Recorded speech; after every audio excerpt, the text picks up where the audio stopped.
Time for another edition of the Carolina Insider Rapid Reactions Edition.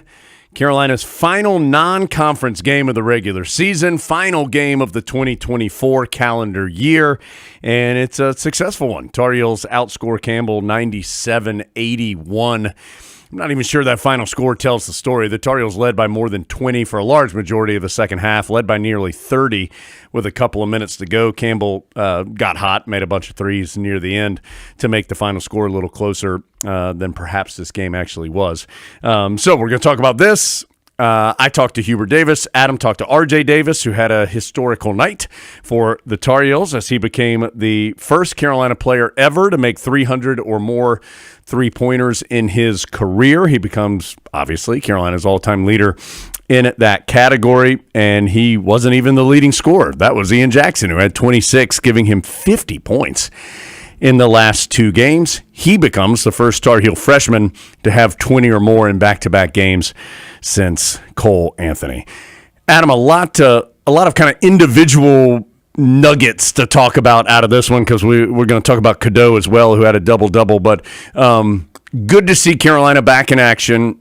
Carolina, as it traditionally has been, looked really fluid offensively, particularly against a team that it was just more talented than. So a lot to like on that side. Giving up 81 points, including 52 in the second half to Campbell, probably not ideal. But Carolina, most importantly, got what it needed, and that was a win. Yeah, Campbell shot 61% in the second half.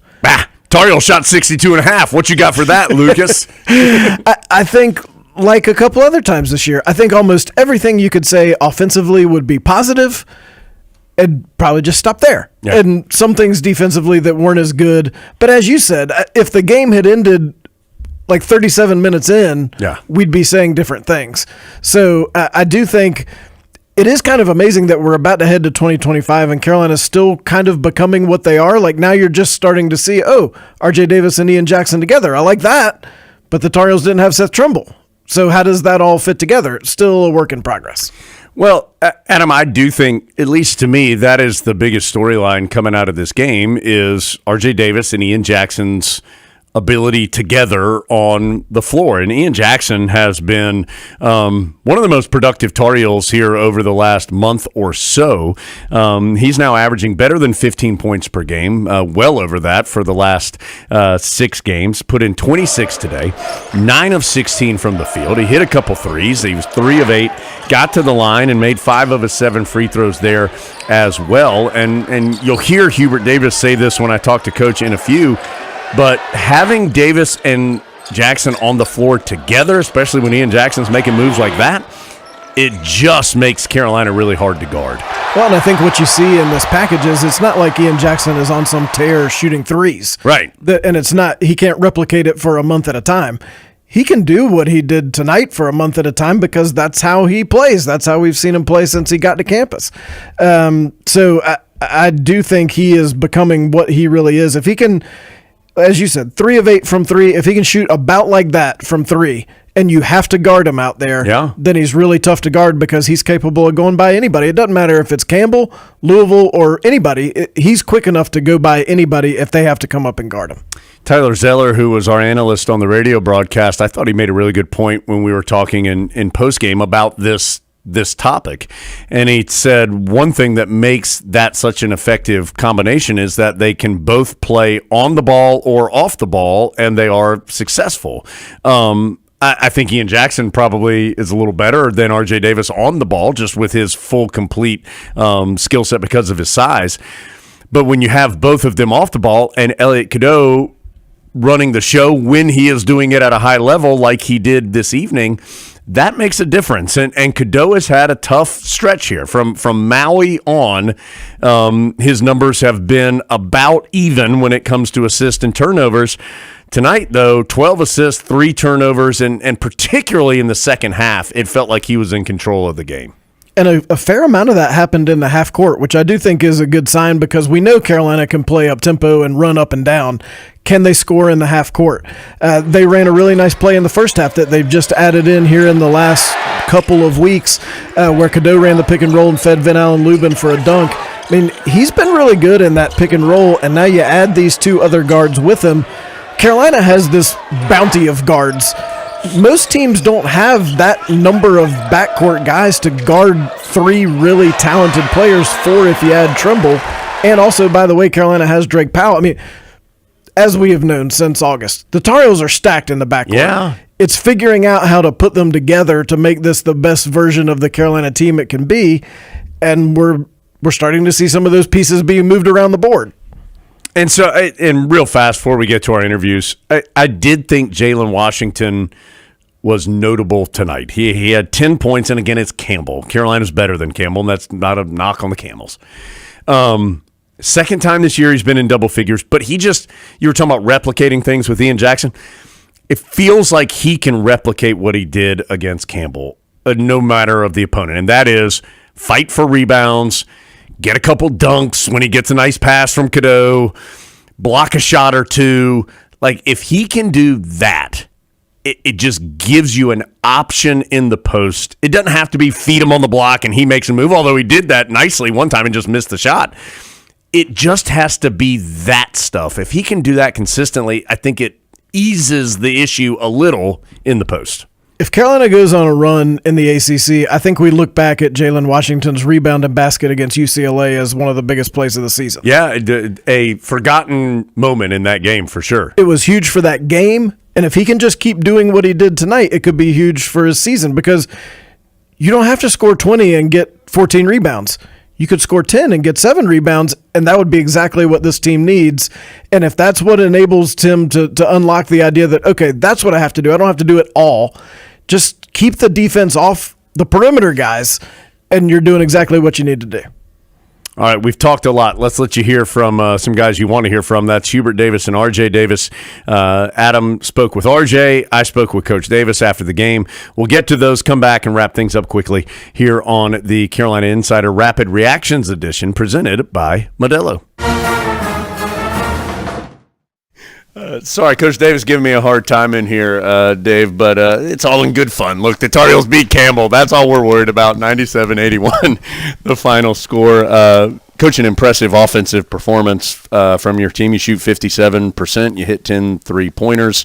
Got to the line a bunch, made your free throws. What would you like about your team's effort tonight? Well, offensively, we've been pretty good all year. You know, I've always said for us to be the best that we can be, it's got to be defense and rebounding the basketball. And I felt like in the first half, outside of some defensive mistakes that allowed their bigs to get wide open threes, I thought we were pretty good defensively. I thought at the end we made some mistakes defensively at the end, but I think overall I was really proud of the effort, the attention to detail. You know, the movement Princeton offense that they run is hard to defend. I mean, you're always something is happening. Your man is always back cutting, screening, and then when you're playing against a team where all 5 guys can shoot the ball from outside, it really puts a lot of pressure on you out there. And so I was really proud of the guys and how they responded. A lot of individuals to mention in this one. Hard to start anywhere other, though, than R.J. Davis, who becomes Carolina's all-time leader in three-pointers made. And good to see him shoot well. 5 of 10 from 3, 7 of 13 from the field, 4 of 5 from the free throw line. Just another record for R.J., who's had a career full of them. Yeah, you know, he's starting to find his rhythm, you know, and I'm so happy for him. I couldn't think of a better person. Obviously, I think the world of Coach Page, but to have somebody, the all-time leading three-pointers made from RJ is just unbelievable. I'm glad that he was able to do it here at home, and he got celebrated by the crowd. He becomes the first Tar Heel to make 300 or more three-pointers in his career. Coach Ian Jackson has 50 points in the last 2 games, and he's done it. Yeah, he's done it pretty efficiently. Where have you seen his game grow? I know he came in as a scorer, but where has his game grown since he's been here? Well, just his ability to be able to score at 3 levels. He can shoot from 3. Obviously, his athleticism, he can get to the bucket, he can finish, he can get to the free throw lines, got a mid-range game, tremendous size and athleticism. He can go one-on-one, and so I love him on the court with RJ because now you have 2 scorers and 2 guys that can create, and it makes it hard for opposing teams. And the other thing is, like, He keeps getting better defensively. I've said this before, but like, you couldn't ask for a better like freshman or kid to coach. Every day he texts me after practice late at night and he says, Coach Davis. That's all he says. Then I text him, Player Jackson. And then he texts me back and he goes, how did I do today? How do I need to improve? Since he's gotten here, he does that every day. So around 11:30, he'll say Coach Davis, and then I'll say Player Jackson, and then I go, why are you up? And then he'll text back, why are you up? And I was like, well, the life of a head coach, I never get to go to sleep, and he's just a joy to coach. We'll check those text messages later tonight for Coach Dave.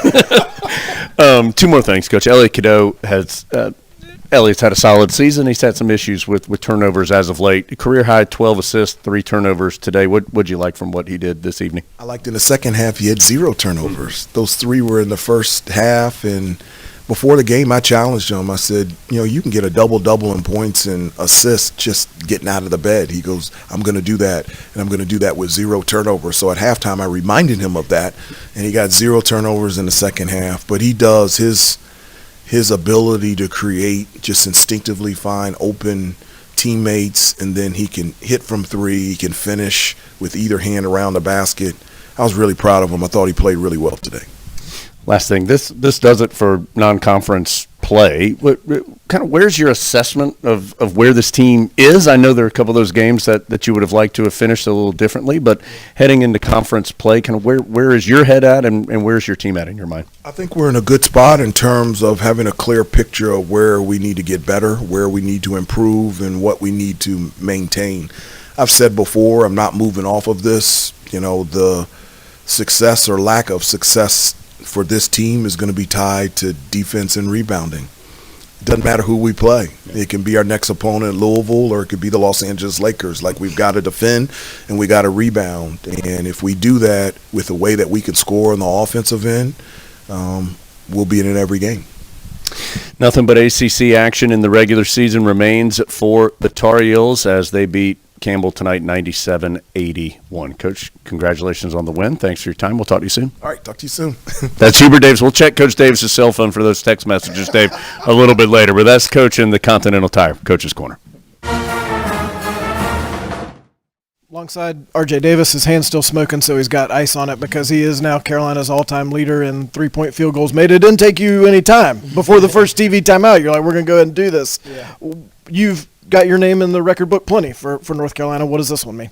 It means a lot. I mean, I don't know where I would rank it, but just to achieve another milestone, just to put my name in another record book, I mean, it's truly something that I couldn't imagine or picture myself going to do, especially coming from being a freshman up until now. So, there's a lot of players and a lot of great shooters that have come through this program, and for me to be number one, I think that's kind of insane. This was pretty cool because you passed Marcus Page, and he presented you the game ball in the locker room. What was that like? It was amazing. It was a surreal moment. Marcus actually told me in New York when he was at UCLA that I was about to pass him. I had no idea. And it's just crazy because I grew up watching Marcus and just the type of player he was, and his ability to be able to shoot the ball from 3 and kind of just be a scorer who he was. And for me to kind of just him to pass the torch, and from him now to be my coach, kind of just teach me the ways a little bit. I don't think you could write a better story than that. You just looked like vintage R.J. Davis tonight. The 1-3 in the second half when you shook the defender and sort of took a step to the right and knocked it in, that just looked like the R.J. we're used to. How were you able to get back to being that guy? I just took a reset button. I feel like Florida was like kind of my coming out party of just in terms of getting back to my old self. Not really putting too much pressure on myself and kind of just know that like this is my last year, and how I want to be remembered, how I want to go out. I got 10 games left, 10 home games left here, so I kind of just wanted to go out there and play free, and just be RJ at the end of the day, because I know everything else will take care of itself. I know the work is going to eventually even out, and obviously I don't have a great start of shooting the basketball this year, but that doesn't mean I'm going to stop shooting. So I'm just trusting my work and kind of just resetting my mindset and my mental into all positive things. When you hit the reset button, what do you do? Really just I think playing at the Garden and going home and see family, that was really good for me. But then kind of just step away a little bit because obviously basketball is a lot mental more than physical. We have a lot of talented players, and I'm talented myself, but sometimes I could get stuck in my own ways and just in my head. So kind of just take that pressure off myself and just go out there and play basketball. Like, it's my last year.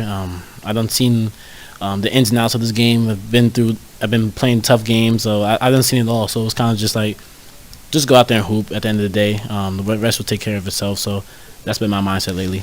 Speaking of playing in the Garden, another New York guy's playing pretty well lately. Tar Heels very New York dominant here the last couple games. Ian Jackson's playing well.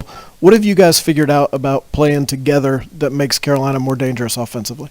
Yeah, I mean, I think we just feed off each other really well. I mean, us for being from New York, we're just prone to score, and he's been playing extremely well.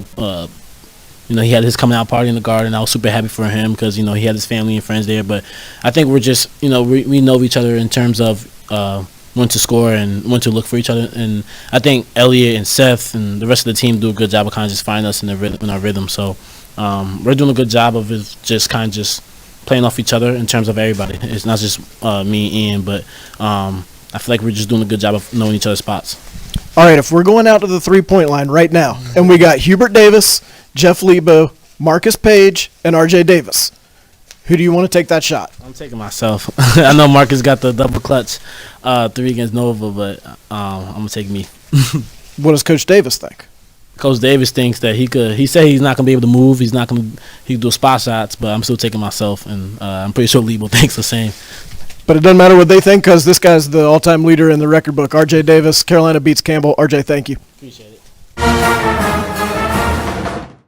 81 and finished with non-conference play in the regular season. Nothing but conference action moving forward for Carolina. And Adam, I asked Coach Davis there about kind of assessing where his team was moving into conference play. And he said something that we've heard him say a bunch, but still rings very true. If Carolina can rebound the basketball at a decent rate, and they out-rebounded Campbell by 12, and if they can play defense, Carolina did some nice things defensively at times in this game, but then Campbell also shot the percentage Adam told you and scored 52 points in the second half. It really is going to come down to that. I think Carolina, for the most part, can score against the ACC teams that it's going to face at a pretty high level. Can Carolina stop the other teams and then get the rebound is going to be what it comes down to. And I do think Carolina's proficient enough offensively against ACC-type teams. They don't have to be great defensively. They do have to be above average. And if they can be above average defensively, I think their very good offense will win them most games in the league. Can you get to that level? Because they're not there yet defensively. They're not to above average.